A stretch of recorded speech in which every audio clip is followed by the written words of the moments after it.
आप देख रहे हैं चांदनी द वाइट ब्यूटी। आज दर्शना जी टीवी प्रसारित वो फिल्म देख रही थी जो धर्मेंद्र जी और सपनों की शहजादी हेमा जी की थी। एक सीन में जब कॉलेज की छात्राएं हेमा जी को कार्बन कहकर बातें करती हैं, अचानक ही उन्हें उनके हाई स्कूल की केमिस्ट्री टीचर रावत मैडम आंखों में छा गई। विद्यालय की सबसे खूबसूरत और पंक्चुअल शिक्षिका। वे इतने अच्छे से केमिस्ट्री के टॉपिक समझाती कि लगभग याद सा हो जाता। गजब की सुंदर थी, अच्छी कदकाठी की मालकिन, कुछ खिलता सा चंपई रंग, कमर तक झूलती काले घुंघराले बालों की चोटी, सुतवा नैन नक्श, संगर मरमरी काया पर खिलते रंगों की फूलों वाले प्रिंटेड शिफॉन की साड़ी, सब कुछ एकदम व्यवस्थित। कभी कभी वे जूड़ा भी बनाकर आती। सभी मंत्रमुग्ध से उन्हें देखते ही रह जाते, पर मुखमंडल पर ऐसा तेज कि कोई उनकी ओर गलत नजर डाल ही नहीं सकता था। सब दाएं बाएं होकर श्रीमती चांदनी रावत जी को देखकर व्हाइट ब्यूटी नाम लिया करते थे। वे नाम की चांदनी न थी, परंतु वास्तव में अनुपम सौंदर्य की स्वामिनी थी। छात्राओं में इस बात की बहुत जिज्ञासा थी कि मैडम इतने सुंदर हैं तो इनके लाइफ पार्टनर कैसे हैं। आखिर एक दिन मिस्टर रावत स्कूल आए और सब उन्हें देखकर हताश निराश हो गए। तन पर कुर्ता पैजामा, गले में नारंगी रंग का गमछा, आंखों पर कॉफी कलर का चश्मा, मुंह में पान, सांवला रंग, शरीर भारी। वे किसी भी एंगल से मैडम के जोड़ीदार नहीं लग रहे थे। दोनों की उम्र में भी अंतर दिख रहा था, पर मैडम ने बहुत सम्मान से उनका सबसे परिचय करवाया। उनका व्यवहार ऐसा था जैसे वे अपने पति को बहुत प्यार करती हों। बाद में पता चला वे भाजपा के स्थानीय अध्यक्ष हैं, आगामी चुनाव में विधायक पद के लिए उम्मीदवार हैं। सभी लोग पीठ पीछे बंदर के गले में मोतियों का हार कहकर उनका मजाक उड़ाते। पुरुषों में ईर्ष्या प्रबल थी, महिलाओं की आंखों में सहानुभूति थी, तो कुछ के होठों पर दबे दबे व्यंग्यात्मक मुस्कान। वहीं दूसरी ओर छात्राओं में आश्चर्य का भाव था। साल का वार्षिक उत्सव था। अचानक घोषणा हुई कि आज का मंच संचालन मिस्टर रावत करेंगे।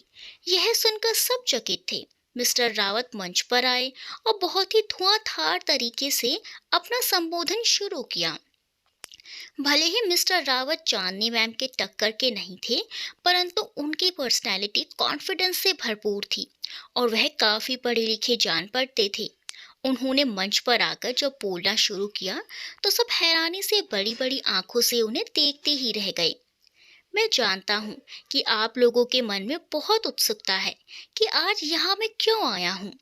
आज मेरी पत्नी चांदनी जी के साथ साथ मेरे लिए भी बड़ा खास दिन है। आज उनकी लिखी चांदनी पुस्तक का विमोचन है, जिसके लिए मैं आप सबके समक्ष प्रस्तुत हूँ। और उन्होंने बहुत ही सभ्यता और सम्मान से पुस्तक का मुखपृष्ठ हमारे सामने दिखाया। हम सभी यह देखकर चकित थे। चित्र में मैडम जैसे दिख रही एक लड़की बेड़ियों में जकड़ी हुई थी और एक आदमी उन्हें छुड़ाने की कोशिश कर रहा था। चार छह गुंडे टाइप के लोग उस आदमी को मार रहे थे। वैसे तो पूरी जानकारी के लिए आपको पुस्तक पढ़नी पड़ेगी।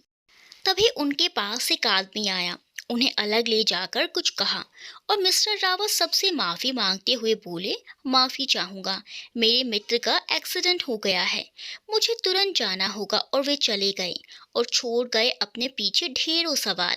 आखिर मैडम जैसे दिखने वाली लड़की कौन है? वह जंजीरों में क्यों जकड़ी है? छुड़ाने वाला आदमी कौन है? लोग उसे मार क्यों रहे हैं? और सबसे बड़ा प्रश्न, मैडम के जीवन में ऐसा क्या हुआ होगा कि उनको ऐसे बेमेल विवाह करना पड़ा? सबकी तरह मैं भी इन सब सवालों का जवाब चाहती थी, पर हमारी परीक्षाओं का समय नजदीक था, सो हम लोग अपनी अपनी तैयारियों में जुट गए। चांदनी के बारे में हम सब भूल चुके थे।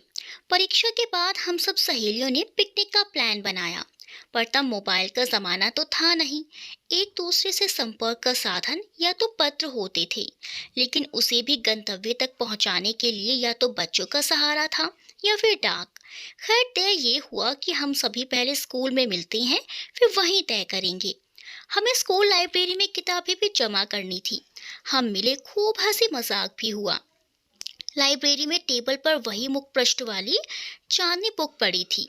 मैंने आव देखा न ताव झट से सबकी नजर बचाकर उसे अपने दुपट्टे से कवर कर लिया। हाँ, तब सीसीटीवी कैमरे भी ना थे, तो चोरी पकड़ी जाने का डर भी ना था। पर समस्या फिर भी थी, इसे पढ़ूंगी कहाँ और कैसे।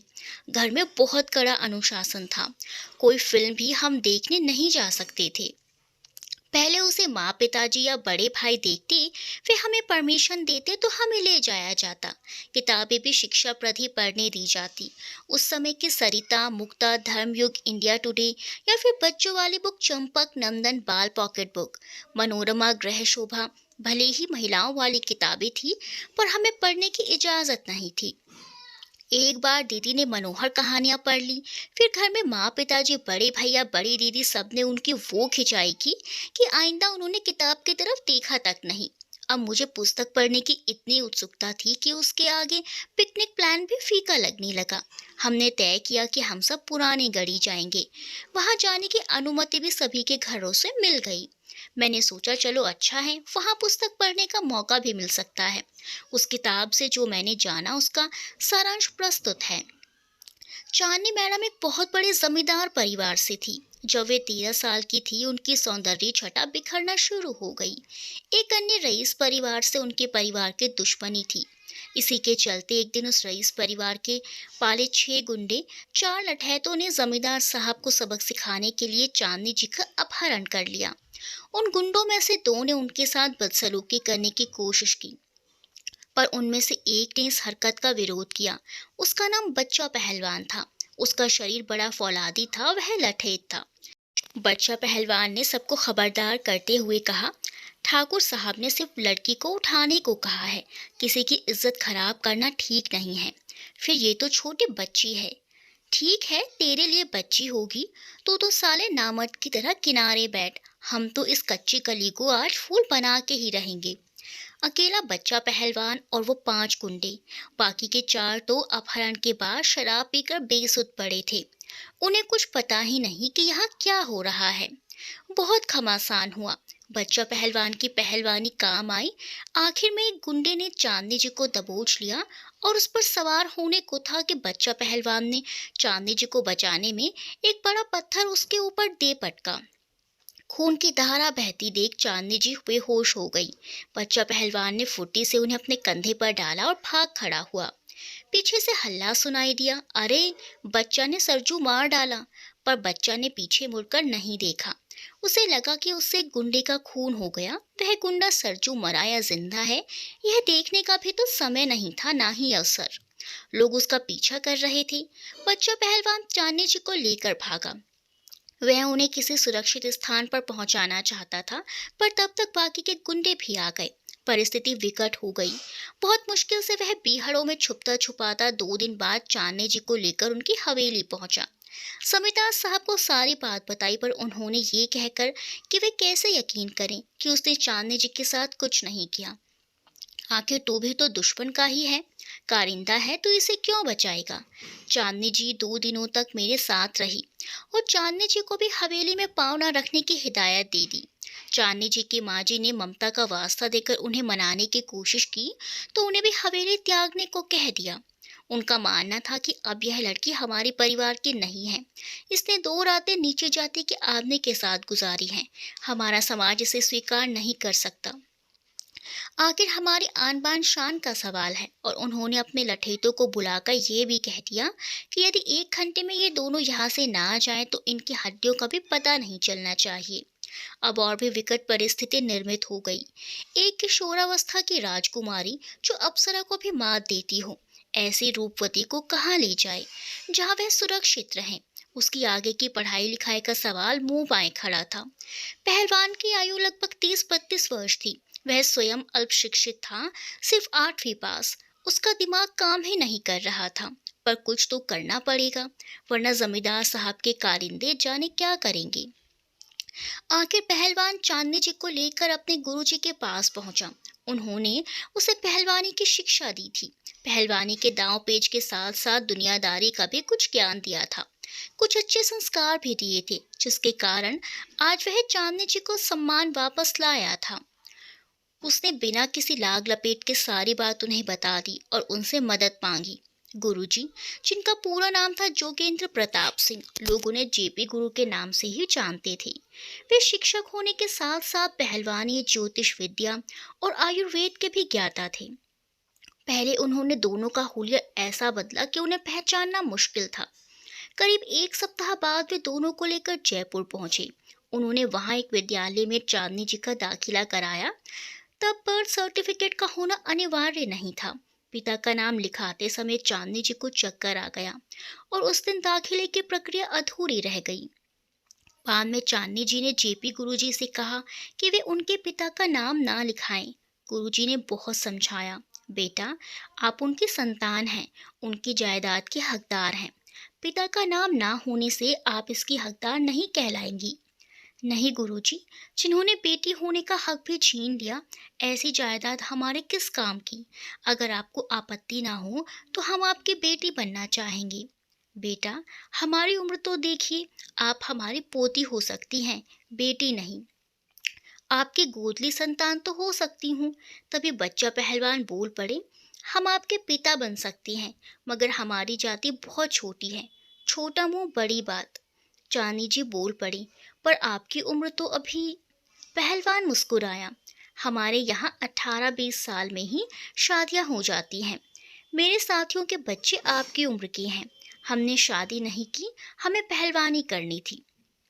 गुरुजी ने पहलवान का ऐसा बढ़िया हुलिया बदला कि वह छोटी जाति के नहीं बल्कि किसी कुलीन परिवार के दिखने लगे। तय यही हुआ कि पहलवान जी ही चांदनी जी के पिता के नाम पर होंगे। उन्हें छात्रावास में दाखिला मिल गया। उनकी जरूरत का सारा सामान उन्हें समय पर मिल जाता। कहाँ से कैसे, गुरुजी की सख्त हिदायत थी कि इस बारे में ना चांदनी जी कुछ पूछेगी ना ही पहलवान। स्कूली शिक्षा अच्छी तरह से पूरी हो गई। तब तक उनकी खूबसूरती पर किसी का अधिक ध्यान नहीं गया। आज चांदनी जी पूरे 18 वर्ष की हो चुकी थी। कॉलेज का पहला दिन था। सिंपल सा ढीला ढाला सलवार सूट, घने लंबे बालों की मोटी मोटी 2 चोटियां, माथे पर रोली का बड़ा सा टीका, कानों में छोटी छोटी बालियां। बस कुल मिलाकर इसे ही उनका श्रृंगार कहा जा सकता था। अब वह छात्रावास में नहीं, गुरुजी के खास शिष्य के यहाँ रहकर आगे की पढ़ाई कर रही थी। कॉलेज और घर की दूरी अधिक तो थी नहीं, फिर भी 2-2.5 किलोमीटर होगी। पहलवान चाहते थे कि चांदनी जी को कॉलेज पहुंचाने के लिए गाड़ी या रिक्शा कर दिया जाए, पर गुरुजी की आज्ञा नहीं थी। उन्होंने कहा कि अब चांदनी जी को खुद मुख्तार बनना होगा। एक लेडी साइकिल उनके लिए लाई गई, उसे चलाना सिखाया गया। अब वे साइकिल से ही कॉलेज जाती। कॉलेज में ज्यादा सहेलियां नहीं थी, पर यहाँ लड़के लड़कियां दोनों पढ़ते थे। शुरू शुरू में चांदनी जी को थोड़ी असुरक्षा असुविधा लगी, पर शनै शनै उन्हें आदत हो गई। एक दिन चांदनी जी अपनी ही धुन में साइकिल चलाते जा रही थी कि अचानक ही साइकिल की चेन उतर गई। उन्होंने साइकिल स्टैंड पर लगाई और चेन चढ़ाने की कोशिश करने लगी, पर वह बार बार उतर जाती। तेज धूप के कारण वह पसीने से भीग गई। चेहरा सिंदूरी सा हो गया। कुछ परेशान भी हो गई थी। मदद की चाह में इधर उधर नजर मारे तभी मैं आई हेल्प यू, एक वजनदार आवाज आई। उन्होंने आवाज की दिशा में गर्दन घुमाई। एक लंबी चौड़ी कदकाठी वाला सांवला सा युवक। साधारण से कपड़े, पर खास बात यह थी कि उसके दाएं गाल पर एक बड़ा सा तिल था। चांदनी जी पल भर को अचंभित सी रह गई। युवक ने फिर कहा, क्या मैं आपकी कुछ मदद कर सकता हूँ? चांदनी जी ने गर्दन हिलाई, फिर धीरे से बोली, प्लीज, हमारी साइकिल की चेन उतर गई है, क्या आप इसे चढ़ा देंगी? युवक ने अपनी साइकिल एक तरफ खड़ी की और जुट गया चेन चढ़ाने में। 2 मिनट बाद बोला, अभी तो मैंने ठीक कर दी, पर आपकी चेन जोर जगह से टूट गई है। इसे बदलवाना पड़ेगा, वरना यह बार बार तंग करेगी। जी बहुत बहुत धन्यवाद, वह मुस्कुराते हुए बोली। कोई बात नहीं, इंसान ही इंसान के काम आता है। वैसे क्या मैं आपका नाम जान सकता हूँ? जी, हम अजनबियों को नाम नहीं बताते। लड़का जोर से हंस पड़ा, तपाक से बोला, नाम अनिमेश कुंवर राठौड़, पिता का नाम मिस्टर आर के राठौड़, सिविल लाइन ईस्ट, मकान नंबर 2331, एमबीबीएस का सेकेंड ईयर का छात्र हूँ। इतना काफी है या कुछ और बताऊं? चांदनी जी भौचक्की से उसे देखती रह गई। हंसने पर दाएं गाल पर जहाँ काला तिल, वहीं गहरा सा गड्ढा भी था। युवक अपलक उन्हें निहार रहा था। वह कुछ झेप सी गई। जी हमारा नाम चांदनी है। युवक ने चारों तरफ नजर घुमाई तो चांदनी जी आश्चर्य से बोली, क्या हुआ, किसी को ढूंढ रहे हैं? जी हाँ, मैं देख रहा था कि आपके अलावा यहाँ कोई और लड़की तो नहीं है। जी नहीं, हम ही हैं। वही तो, आप अकेली हैं फिर आप हम क्यों कहती हैं?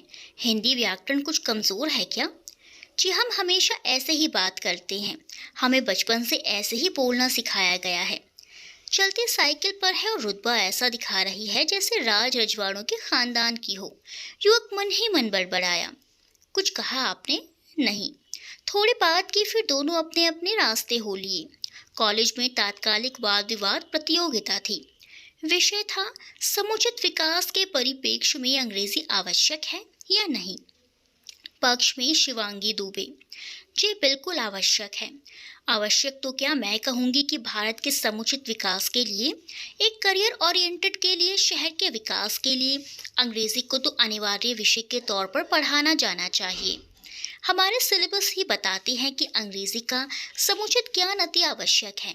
आज इंजीनियरिंग की, मेडिकल की तथा अन्य उचित शिक्षा पाठ्यक्रम तथा किताबें सभी अंग्रेजी भाषा में भी उपलब्ध हैं। अंत में मैं यही कहना चाहूंगी कि अंग्रेजी अति आवश्यक थी, है और हमेशा रहेगी।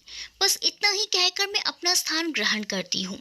धन्यवाद। जय हिंद, जय भारत। विपक्ष में थी हमारे चांदनी पहलवान सिंह। जैसे कि हमारे मित्र सहयोगी ने कहा जय हिंद, उन्होंने तो खुद ही हिंदी की जय जयकार कर दी। हमारा मानना है कि हमें सभी भाषाओं का सम्मान करना चाहिए, क्योंकि भाषा के द्वारा ही हम विचारों का आदान प्रदान करते हैं। जहाँ तक अंग्रेजी भाषा के आवश्यक होने की बात है, तो आवश्यकताओं का कोई अंत नहीं। तालियों की गूंज, ज्ञान रखना अच्छी बात है, परंतु आवश्यक या अनिवार्यता, हम इससे सहमत नहीं। तभी पीछे से आवाज आई, तभी तो आप विपक्ष में हो। तरक्की के लिए आप स्थानीय भाषाओं को बढ़ावा दीजिए, क्योंकि आज आज़ादी के 40 वर्षों बाद भी हम अप्रोक्ष रूप से अंग्रेजों के गुलाम ही हैं, क्योंकि हम आज भी अंग्रेजी को अपनी उन्नति का कारण मानते हैं, श्रेय देते हैं। हमारे 70% जनसंख्या आज भी ग्रामीण है, जो अपनी स्थानीय भाषाओं का ही प्रयोग करती हैं। अंत में इतना ही कहना चाहेंगे कि हमारा देश ज्ञानियों की खान है। उच्च शिक्षा संबंधित पुस्तकों का हिंदी संस्करण भी तैयार किया जा सकता है। धन्यवाद कहकर हाथ जोड़े। तभी समय समाप्ति की घोषणा के साथ कुछ शोर भी होने लगा। लोग तरह तरह के कयास लगा रहे थे। फला प्रथम आएगा, फला का तो नंबर जरूर लगेगा। अनिमेष सबसे पीछे खड़े होकर बड़ी तन्मयता से सुन रहा था। लड़की में दम तो है। सभी दर्शकों श्रोताओं को सूचित किया जाता है कि तात्कालिक वाद विवाद प्रतियोगिता के परिणाम डॉक्टर सर्वपल्ली राधाकृष्णन जी के जन्मोत्सव के सुअवसर पर घोषित किए जाएंगे। अफरा तफरी के माहौल से बचकर निकल रही चांदनी जी से आखिर अनिमेष टकरा ही गया। अरे चांदनी जी, आपने क्या तर्क रखे? जीत तो पक्का आपकी ही होगी, आप देखिएगा। चांदनी जी शांत भाव से चलती जा रही थी। उसने अनिमेष की बात का कोई रिप्लाई ना दिया। साइकिल स्टैंड तक पहुंची ही थी कि कुछ लड़के लड़कियां उन्हें घेरने की कोशिश करने लगे। सहेलियां बोली, वाह यार चांदनी, बिना प्रिपरेशन के फिर तूने टू द पॉइंट अपनी बात रखी। यदि कुछ समय मिलता तो तू सबका बैंड बजा डालती। तात्कालिक का मतलब क्या होता है? तैयारी करके तो भाषण दिए जाते हैं। त्वरित बुद्धि परीक्षण तो ऐसे ही किया जाता है। ये आवाज थी कॉलेज यूनियन अध्यक्ष प्रभात पांडे की। अच्छा बोलती हो, अगली बार और अच्छे तर्क लेके आना। कौन से ईयर में पढ़ती हो? जी हम बीएससी प्रथम वर्ष की छात्रा हैं। ये हम क्या लगा रखा है? तुमसे ही बात कर रहा हूँ, इन सारी बहनजियों से नहीं। जी हम ऐसे ही बोलते हैं। तो आपने आपको और अपनी बोलचाल को सुधारो, समझी? अरे गुरु, ये हमेशा ऐसे ही बात करती है, हम, जैसे किसी राजे महाराजे की होती सोती हो। सभी लड़के लड़कियां हंसने लगती हैं। चांदनी जी अपने में ही सिमट गई। उन्हें बहुत गुस्सा आ रहा था, शर्मिंदगी भी लग रही थी। तभी किसी ने पूछा, कहाँ से आती हो महारानी जी? चांदनी जी बताना नहीं चाहती थी। तभी अनिमेष बोल पड़ा, अरे गुरु, वो होम गार्ड वाले कॉलोनी में ही तो रहती है ये। प्रभात, तूने बहुत ज्यादा पढ़ाई कर ली, अबे झिंगुर, पीएचडी कर रखी है क्या? मुन्ना किताबें निकाल और अपने डॉक्टरी की पढ़ाई कर, वरना सारी छछूंदरगिरी 2 मिनट में निकाल देंगे, समझा? माहौल में कुछ दहशत भरी नीरवता सी छा गई। चांदनी जी ने मौका देखा और बच निकलने में ही भलाई समझी। 5 सितंबर शिक्षक दिवस समारोह में चांदनी जी को प्रथम पुरस्कार से नवाजा गया। उसके बाद ही वह सबकी नजर में चढ़ गई। लड़के उनकी सुंदरता के कायल थे। शिक्षकों में कुछ उनकी योग्यता के तो कुछ उनकी बुद्धिमानी के और सुंदरता दोनों के प्रशंसक। महिला शिक्षिकाएं ब्यूटी विद ब्रेन कहती तो लड़के उन्हें यहाँ वहाँ से छिप छिप कर ताका झांकी करते और कुछ लड़के लड़कियों ने तो उन्हें वाइट ब्यूटी का नाम दे दिया था। चांदनी जी का कॉलेज मेडिकल कॉलेज का ही हिस्सा था। इसी कारण मेडिकल के स्टूडेंट्स भी यहाँ वाइट ब्यूटी से मिलने, देखने और बात करने के लिए तरह तरह के हथकंडे अपनाते थे। चांदनी जी को नामालूम क्यों ऐसा महसूस होता कि किसी की आंखें हमेशा उन पर जमी रहती हैं या उनका पीछा करती हैं। वैसे वह अपनी पढ़ाई पर ही पूरा फोकस कर रही थी, पर फिर भी उनकी छठी इंद्री उन्हें संकेत देती कि कोई उन पर नजर जमाए हुए है। बीएससी के शुरुआती 2 वर्ष जैसे तैसे अच्छी तरह निकल गए। फाइनल ईयर में एक हादसा हो गया जिसने उनके कामयाब बनने के सपने को छिन्न भिन्न कर दिया। क्या आप जानना चाहते हैं कि चांदनी जी के साथ ऐसा क्या हुआ था? चांदनी जी के अपने साथ की कुछ लड़कियों से अच्छी मित्रता हो गई थी और कुछ उनमें अकारण ही उनकी लोकप्रियता ईर्ष्या रखती थी। यह तो आप जानते ही हैं। इन ईर्ष्यालु लड़कियों में से किसी ने उनके साथ ऐसी हरकत कर दी कि वह लाचार होकर रह गई थी। फाइनल ईयर के एग्जामिनेशन सफलतापूर्वक हो चुके थे। चांदनी जी के कुछ सहेलियों ने जो किसी दूसरे शहरों से थी और यहाँ हॉस्टल में रहकर पढ़ाई कर रही थी, ने अपने अपने घर जाने से पहले एक दिन रिलैक्सेशन के मकसद से आउटिंग का प्रोग्राम बनाकर सुबह से निकल गई। प्लान था कि शाम तक सब वापस आ जाएंगी, लेकिन होने को तो कुछ और ही मंजूर था। दोपहर 3 बजे तक तो सभी घूमते खेलते खाते रहे। जब 4 बजने को हुए तो सभी ने तय किया कि अब हमें वापसी करनी चाहिए, पर उनमें से 2 लड़कियां ऐसी थी जो थोड़ा और रुकने की जिद कर रही थी या फिर जानबूझकर रुकना चाहती थी। पर क्योंकि मौसम अपना मिजाज बदल रहा था, घने बादल छाए हुए थे, हवाएं भी धीरे धीरे तेज हो गई थी, कुछ बूंदाबांदी भी रुक रुक कर हो रही थी। अब चांदनी जी का मन जाने को बहुत घबराने लगा। वह बोली, अब हमें चलना चाहिए, कहीं आंधी तूफान में हम फंस ना जाएं। ओ गुलाब की कली, तू कुछ शक्कर पारे है क्या जो जरा सी आंधी से इतना डर रही है? एक लड़की जो रुकने की ज्यादा जिद कर रही थी उसी ने कहा। चांदनी जी को बाकी लड़कियों ने भी कहा कि चलो कोई बात नहीं, हम आधे घंटे के बाद चलेंगे। आखिरकार झक मारकर चांदनी जी को भी रुकना पड़ा। पास में ही एक टपरा था जो चाय कॉफी बेचा करता था। मौसम खराब होता देख अपना टीन टप्पर संभाल कर समेट और वह भी जाने की तैयारी में था। लड़कियों ने उससे चाय के लिए कहा तो उसने साफ मना कर दिया। वो बोला कि आप लोग भी अब घर जाओ, मौसम का कोई ठिकाना नहीं। और यहीं रुकना चांदनी जी के जीवन के सबसे बड़े सपने को छिन्न भिन्न कर गया। जब वे लोग लौटने के लिए रोड पर आ रहे थे तभी मौसम ने अपना कहर ढा दिया। अचानक आंधी इतनी तेज हो गई कि धूल उड़ उड़कर आंखों में जाने लगी। किसी को कुछ दिखाई न दे रहा था। हवा इतनी तेज थी कि पहले तो छोटे छोटे पेड़ पौधे उखड़ कर गिरे और फिर तो धूल चक्रवात की तरह गोल गोल घूमने लगी। सारी लड़कियां जिसे जहां समझ आया वह वहां चल दी। सबको अपनी जान बचाने की पड़ी थी क्योंकि अब आंधी के साथ ओले पड़ना भी शुरू हो गए थे। बड़े बड़े सामान उड़ उड़कर यहाँ वहां गिर रहे थे। कोई किसी की तरफ ध्यान नहीं दे पा रहा था। सब एक दूसरे से बिछड़ गए। कौन कब कैसे कहाँ गिरा, कौन बेहोश हुआ, किसी चक्कर आया, किसी को कुछ पता नहीं। पता नहीं ये माहौल कब तक चला, कितनी तबाही मची। जब चांदनी जी को होश आया तो उन्होंने अपने आप को एक छोटी सी गंदी सी झोपड़ी में पाया। उनकी खाट के पास ही 2 लड़के बैठे थे, जैसे उनके होश में आने का इंतजार कर रहे हों। उनकी बेहोशी टूटी तो उन्हें याद आया कि क्या हुआ था। उस आंधी तूफान बारिश में सब तितर बितर हो गए थे। उन्होंने खाट से उठते हुए टाइम देखने के लिए अपनी कलाई घड़ी पर नजर डाली तो वह गायब थी। झोपड़ी से बाहर झांका तो बहुत अंधेरा हो चुका था। उनकी समझ में नहीं आ रहा था कि अब इस स्थिति में वह क्या करे, कैसे अपने कॉलेज पहुंचे। उनकी सारी लड़कियों के बारे में उन्होंने उन लड़कों से पूछा तो उन्होंने कंधे उचकाकर अपनी अनिर्भिज्ञता जाहिर की। चांदनी जी से वे लड़के कहते हैं कि आप डरो मत, यहीं पास में मेरी माँ की झोपड़ी है, वहां से आपके लिए हम खाना ला देंगे। आप खाना खाकर रात यहीं आराम करो, सुबह जहाँ जाना हो चली जाइए। चांदनी जी बहुत असमंजस में पड़ गई। क्या करे, यहाँ ऐसी कोई जगह जहाँ झोपड़ी में दरवाजा तक नहीं, कैसे रात भर रहेगी? उन्हें तो डर के कारण नींद ही नहीं आएगी। पर अभी आधी रात है, चारों तरफ गहरा अंधेरा छाया हुआ है, कुछ भी ठीक से दिखाई नहीं दे रहा। उन्हें पहलवान और गुरुजी की बहुत याद आ रही थी। उन लोगों ने हमेशा उन्हें प्रोटेक्ट किया है। उन्होंने उन लड़कों से पूछा कि यहाँ से कॉलेज कितनी दूर होगा। वे बोले 15 किलोमीटर होगा, पर अभी आपको कोई गाड़ी नहीं मिलेगी। वैसे ही जब आप यहाँ आई होंगी तब एक छोटा सा रपड़ा पड़ा होगा। आज के आंधी पानी के बाद वह टूट चुका है, तो कल भी आप अपने कॉलेज नहीं पहुँच पाओगी।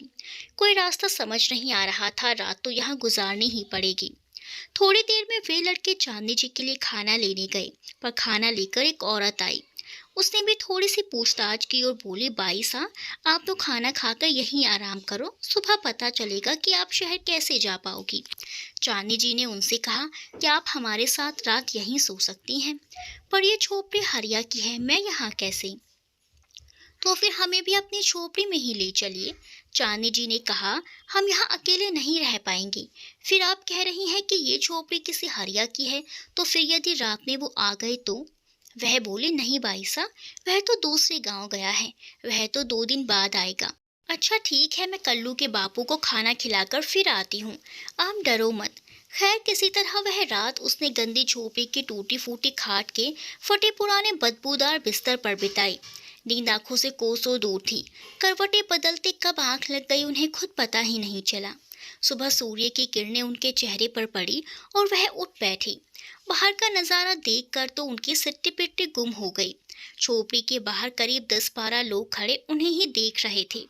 कुछ बच्चे थे, कुछ बूढ़े थे, कुछ जवान स्त्री पुरुष भी थे। सबके सब उन्हें घूर रहे थे। उनकी आंखों में कई प्रश्न थे। इतने में जो औरत उन्हें खाना खिलाने आई थी वह आ गई और बोली, तमाशा करन की क्या जरूरत, कोनी बाईसा कल तूफान के कारण भटक के अट्ठे आ गई से, अभी चली जाएगी। सब तितर बितर हो गए और वहां से चले गए। वह औरत चांदनी जी के लिए चाय लाई थी, पर एल्यूमिनियम की कटोरी में। वह उसे कपड़े के ऊपर रखकर खड़ी थी। चांदनी जी से बोली, लो बाईसा, चाय पी लो। चांदनी जी का बिल्कुल मन नहीं था, पर उस औरत के सहयोग की भावना को महसूस करके उन्होंने वह चाय की कटोरी उसके हाथ से ले ली। वह बोली, आप अभी ना जाओ, रास्ता खुल जाए तब जाना। चांदनी जी चुप रही। वह औरत चली गई। चांदनी जी ने चाय पीने के लिए कटोरी को मुंह से लगाया तो बहुत गर्म थी। कुछ देर बाद उन्होंने धीरे धीरे करके चाय पी। चाय बहुत अच्छी थी। कटोरी भले ही खराब दिख रही थी, पर चाय नंबर 1 थी, बिल्कुल उस औरत की तरह जिसका व्यक्तित्व तो अनाकर्षक था, पर अंदर का मन बेहद खूबसूरत। चाय पीना शुरू ही किया था कि वह औरत फिर आ गई। कुछ भजिया और एक लोटा पानी भी लेकर आई। चांदनी जी ने कहा, नहीं, अभी हमने नहाया धोया नहीं है, खा नहीं सकती, सॉरी, माफ करिए। भाई साहब, चोखे गर्म से पता नहीं आपने अपने घर पहुंचने के टेम हो।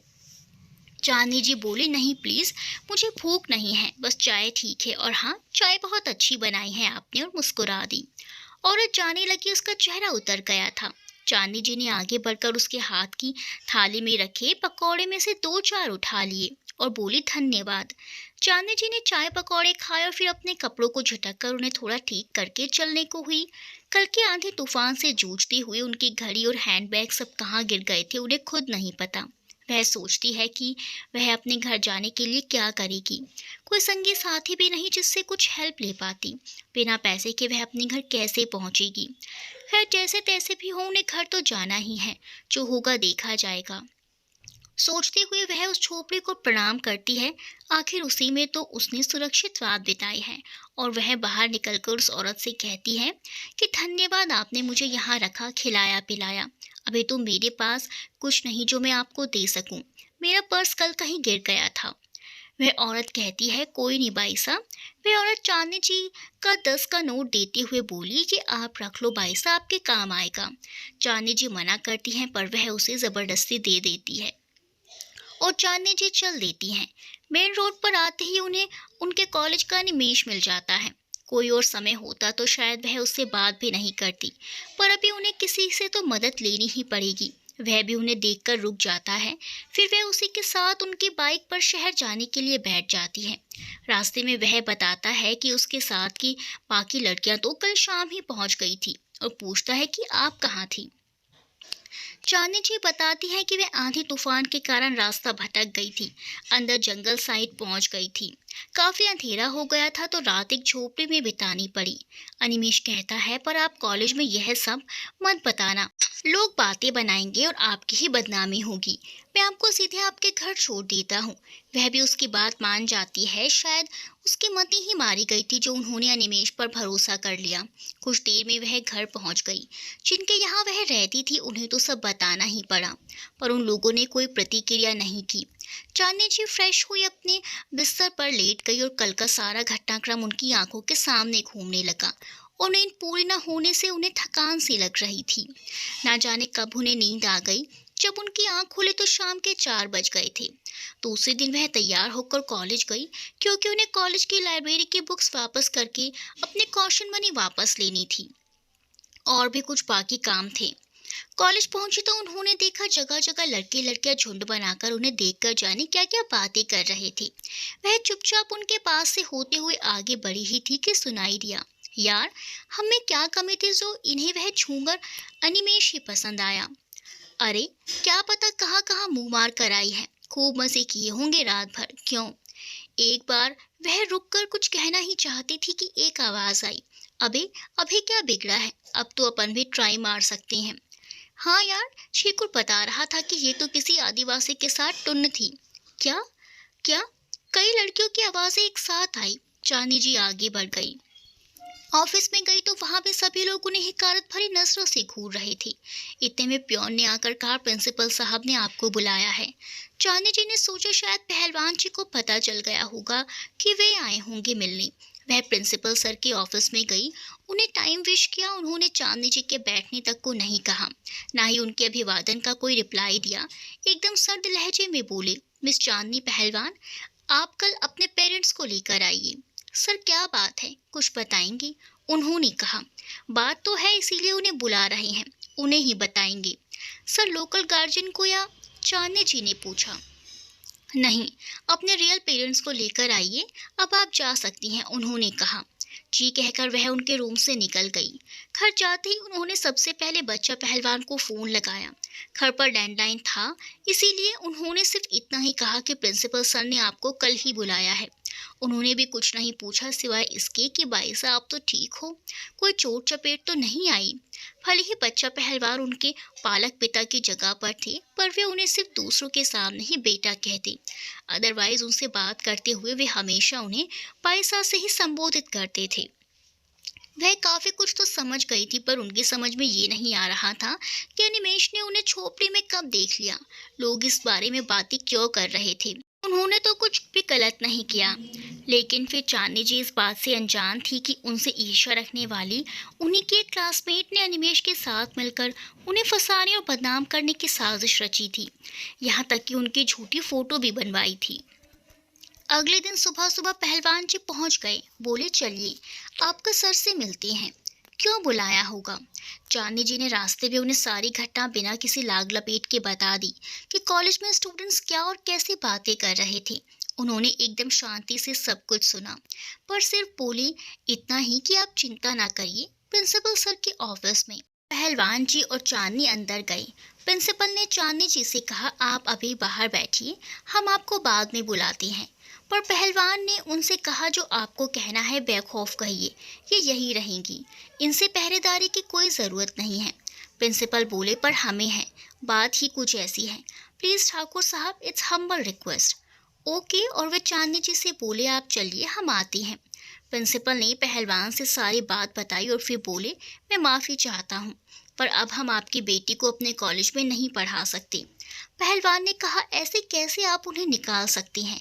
क्या किसी के भी कहने भर से आप इनके चरित्र पर उंगली उठा रहे हैं और कॉलेज से निकाल रहे हैं? जी हमारे पास इसके बात के सबूत हैं।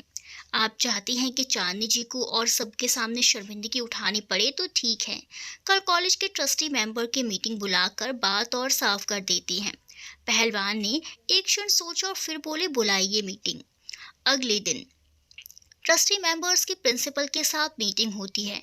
सारे मेंबर्स में जुटता दिखाई दे रही थी कि बस इसे कॉलेज से रस्टिकेट करना चाहिए। सभी रूम में एक और व्यक्ति ने प्रवेश किया।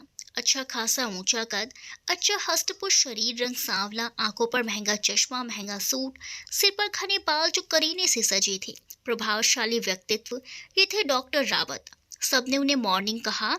उन्होंने अपनी वजनदार आवाज में प्रिंसिपल सर से कहा, मैं इस मामले पर कुछ रोशनी डालना चाहता हूँ। चांदनी जी के कुछ फोटोग्राफ जो प्रिंसिपल सर ने ट्रस्टी मेंबर को दिखाए थे, वह उस समय भी उनके टेबल पर पड़े थे। उन्हें उठाकर वो देखने लगे।